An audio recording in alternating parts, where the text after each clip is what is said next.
Alright, we got a video this time coming on how to solve inequalities and trying to deal with that particular issue and things that will be happening with solving inequalities. And let me just put it to you straight right off the bat. Solving inequalities is the same thing as solving equations, which you've been doing, with one exception.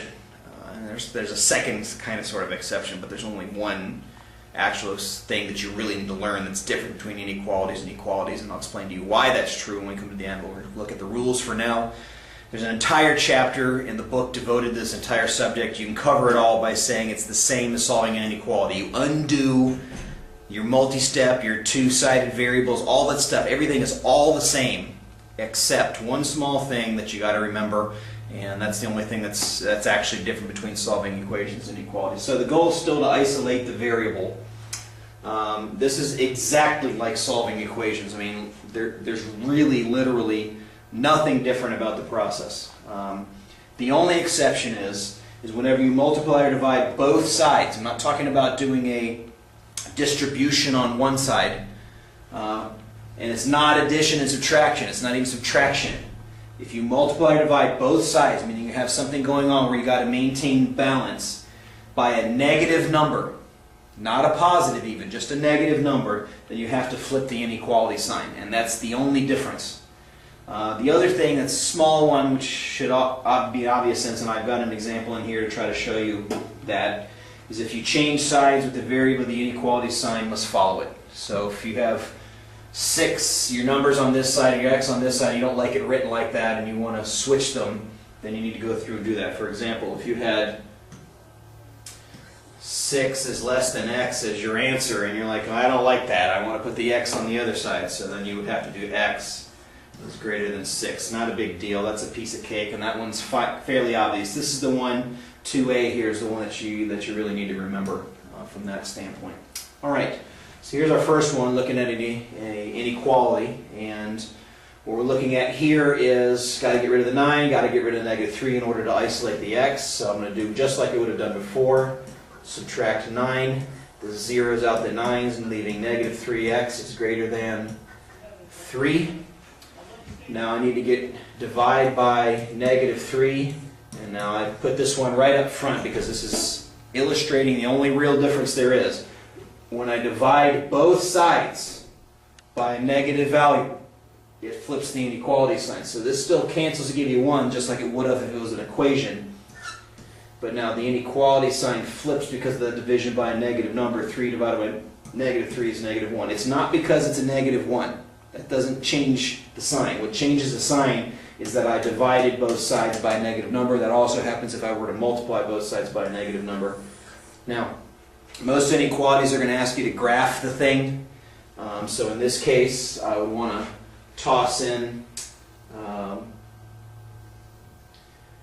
a number line, which I thought I had a tool over there, but I guess I don't, so I'll just draw it for now and try to figure that out later. So there's my line. Here's 0, here's negative 1. X is less than negative 1 is an open circle here and shaded that direction. You can draw it like that. That's the way I tend to draw mine, or you could shade along the line here and make this thing nice and bold so that we know there's an infinite number of answers, anything that's less than negative 1. Alright, so now how do we check this puppy? There's a couple things that we need to do. Because this one does not have an equal to in it, it shouldn't equal negative 1, meaning plugging negative 1 in should not work. We have to plug in numbers that are smaller, so I'm going to perform 2 checks. First check is this.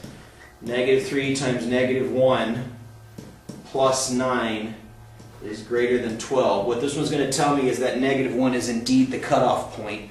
That's important to know. Where is the cutoff point? Just knowing that it's inequality is facing the right direction is not good enough information.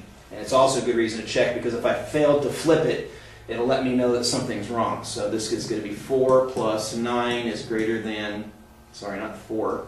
Where on earth did I come up with 4? 3 plus 9 is greater than 12. 12 is greater than 12 is false. But because these two numbers are equal, it lets me know negative 1 is the correct cutoff point. So that's the first part of the check. The second part of the check is I'm going to choose a number that should work. So you can choose anything less than negative 1. I'm just going to choose negative 5. Negative 3 times negative 5 plus 9 should be bigger than 12. So negative and it's not negative. It's positive 15 plus 9 is greater than 12. That's 24 is greater than 12. That's obviously true. So that proves, don't know why that's happening. That proves that I have the correct answer involved in what I'm doing there. All right? So this proves my cutoff point. This proves that my inequality sign is facing the right direction. A little bit of work in order to verify and check that those are true, but you should be able to turn in a test every single time and know what I'm doing is correct. If I had failed to switch the inequality sign here, this would have been false, and I would have known either my inequality sign, well, I'd know my inequality sign was wrong because I know my cutoff point was right, but I wouldn't know my inequality sign. So a lot of work there just to think through. All right, another example. From the typesetting standpoint, I had to write less than or equal to like that. I'll use the regular notation for it just a second. So just be aware that's one way that if you have to type, you can type in less than or equal to or greater than or equal to in that manner, and it means the same thing. All right, so I got divide by 7 and minus 4, so I want to add 4 to both sides. And some students will tell me, well, that's a negative 4. Shouldn't I flip the inequality? No. What am I doing? I'm adding to both sides. Adding has no effect.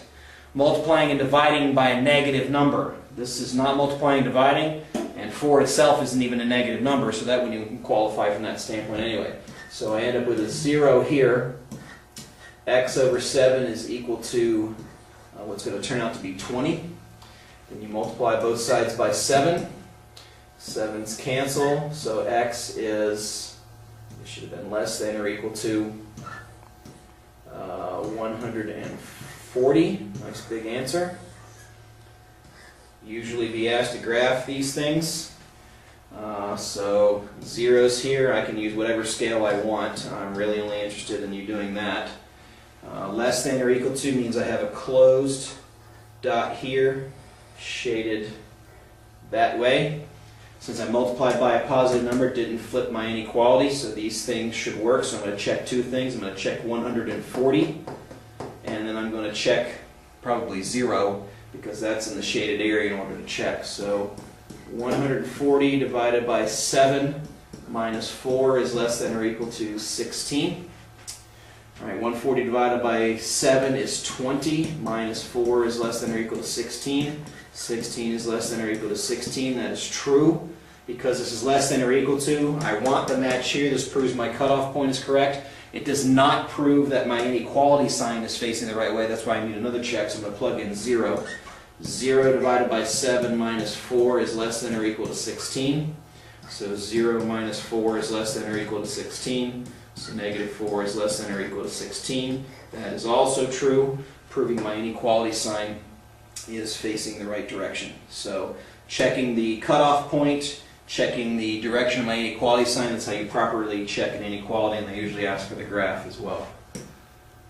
All right, one with variables on both sides, just to show you what will go on and be aware of a few things and be able to talk about that. So I'm going to do some simplifying on the left. 5x plus 12 is less than 6x minus 24. Make sure you distribute to the 3 goes to here and to there. All right, I'm going to move my variables one way and my numbers the other. Since I'm going to be adding and subtracting, it does not affect my inequality. So I'm going to subtract 6x from both sides. I'll move the 12 this way, so that I'm also going to subtract 12 from both sides. 5x minus 6x is the opposite of x. So this is 0. This is 0. This is negative 36. And since all I was doing is adding and subtracting, my inequality sign does not flip. Now I need to get rid of that negative, so I'm going to divide or multiply, it doesn't really matter, both sides by negative 1. Now I am dividing both sides by a negative number. We'll flip the inequality to a positive 36.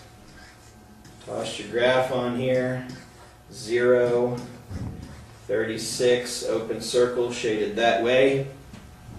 All right. Now I want to check.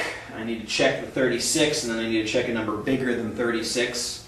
And that's going to be a pain in the rear on this one. 5 times 36 plus 12 should be less than 3 times 2 times 36 minus 8. This is checking my cutoff point. So this will actually be a false statement, but the two numbers on each side should be the same. So that's 150 plus 30, which is 180, plus 12 less than 3 times 72 minus 8. So this is 192. This is 3 times 64. So that's 180 plus 12, that's 192. So even though that's false, from an answer standpoint, it shows me my cutoff point is correct about where the circle should be on the 36 there, so it shows my 36 is the right spot. Now I need to check something bigger, so I'm going to plug in 100. This should be way bigger. 5 times 100 plus 12 should be less than 3 times 2 times 100 minus 8. This is 512. I can do that whole thing in my head. Less than, let's see, 192 times 3. 3 times 192. And I think I might have said it was smaller earlier. It should be bigger. I forgot which way the inequality sign was facing. 3 times 192 is almost 600 minus 8. 592 minus 8, 584 minus another 8 will be 576. If I do the math right in my head. So that proves that my inequality sign is facing the correct direction. All right. So what's happening here is fairly simple. Same thing as an equation. Remember the multiplier divided by a negative number. 2 checks required. One to test the cutoff point, which is meaning your number is right. And then the second one to check to make sure that your inequality is facing the correct direction. And I was thinking that inequality instead of that one there for a while, maybe when you saw the video skip. All right, one last thing here real quick. I want to consider the idea of why do we flip the inequality when we multiply or divide by a negative number. So I just want to get some mental math going here. If I had 3x is less than 9, and I start thinking to myself, what numbers do I plug in for x? I'm not going to do this procedurally. I want you to think about this with me real quick.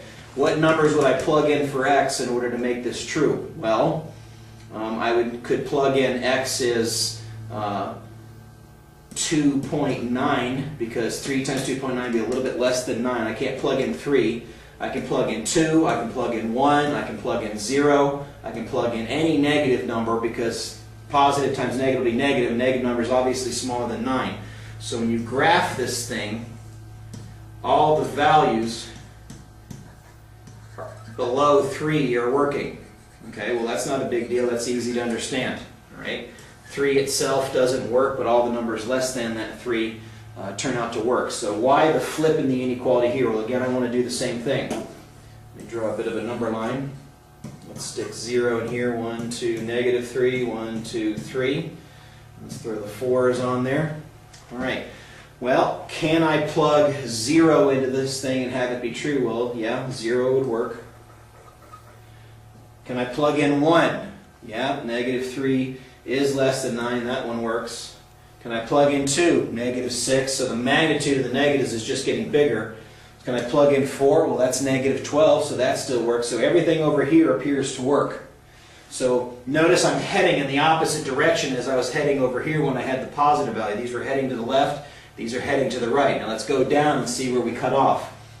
If I plug in negative 1, that's negative 3 times negative 1, which is 3. 3 is less than 9, so this spot works. Let's jump down to 2. Negative 3 times negative 2 is positive 6. That is less than 9, so that does work. But when I get to negative 3, what happens? It's obvious. Negative 3 times negative 3 is positive 9. Positive 9 is not smaller than 9. So here's my cutoff point.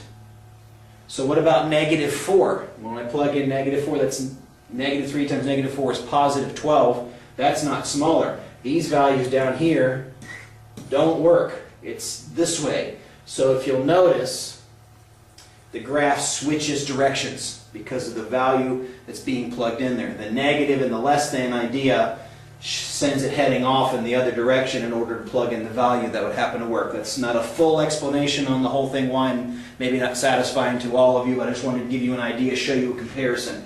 When I have a positive number here, it seems to head in the direction that I want it to in order to make it work, but the negative seems to flip things over because that negative times negative flips the sign, which then causes the numbers to kind of behave in the opposite way that they would behave. All right, that's solving inequalities. Until next time, see ya!